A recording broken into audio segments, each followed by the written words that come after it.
Hello. I wanted to introduce the shaping chapter to you with some introductory remarks that hopefully will supplement what you've been reading. The basic definition of shaping is this.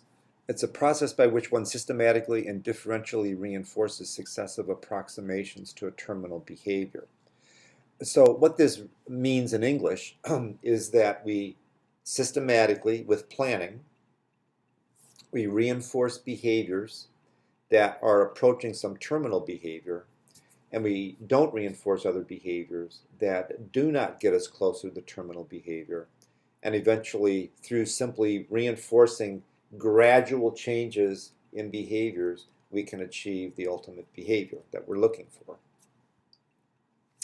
Whaley and Malott said it this way: a keen-eyed behavior analyst reinforcing first one behavior and then a slightly different one, shaping the behavior as a sculptor shapes a piece of clay. So it's a little bit of changes at a time. Have you played the game that, I'm not sure the real name of it, but the hot-cold game?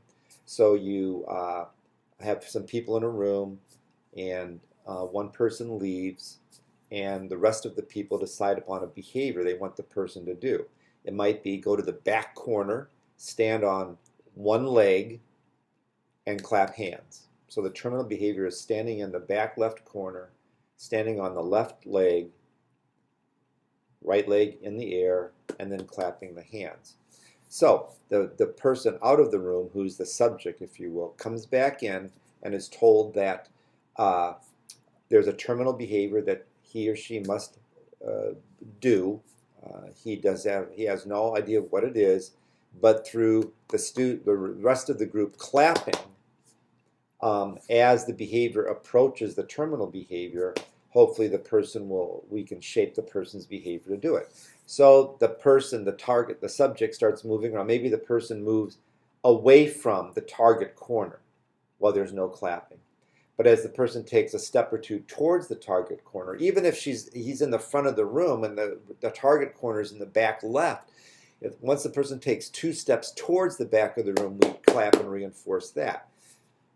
Being a thinking organism, that person should realize, oh, I've just been reinforced going this way. So now the person takes a couple more steps closer to the corner, we clap. The person starts walking away from the corner. There's no clapping. And you get the idea, right? We slowly, gradually start reinforcing behaviors closer to the terminal behavior, and we don't reinforce behaviors towards away from the terminal behavior. Here's a little quiz for you. What does differential reinforcement of successive approximations mean? What is that? What is the term for that? Shouldn't be too hard. Pause me if you don't have the answer. The answer is shaping, of course. How about this question? When one member or response class increases and other members of the response class decreases, what do we call this? All right, it's from the book. Pause me if you need to. The answer is response differentiation. It's not successive approximation. That's the procedure we use to differentially reinforce. Shaping isn't the answer. Differential reinforcement is used to result in one member or response class increasing and another member decreasing. So the answer is response differentiation. Now, shaping is used in everyday life. For example, a speech therapist shaping speech. Think about a little baby who babbles, okay?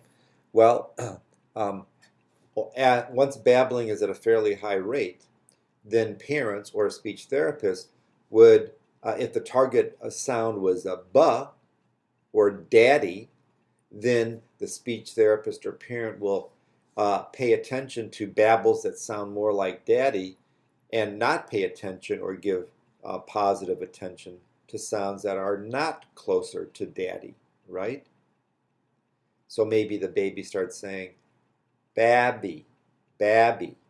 Maybe that would be reinforced, but saying sa sa sa sa would not be reinforced. And then pretty soon babby will no longer be reinforced because now there's a requirement for an approximation a bit closer to daddy, maybe a duh sound, you see. Residential care staff differentially reinforcing steps in a social interaction. So perhaps the target student always walks by a person walking towards him who says hello. So the target student is walking, another person approaches, says, "Hi, Tom," but Tom, the target student, walks by without any acknowledgement. But now, on one day, maybe Tom looks up and makes eye contact with the person who's saying hello. Eye contact would be reinforced. That's an approximation towards the terminal behavior of looking and saying hello back. And then maybe in a few days, looking only is not reinforced, but looking and a brief wave is reinforced. Something like that. And the last example makes sense, I hope. Foul shooting. Start close, get accuracy, then slowly start moving back towards the terminal behavior of the foul line. Right?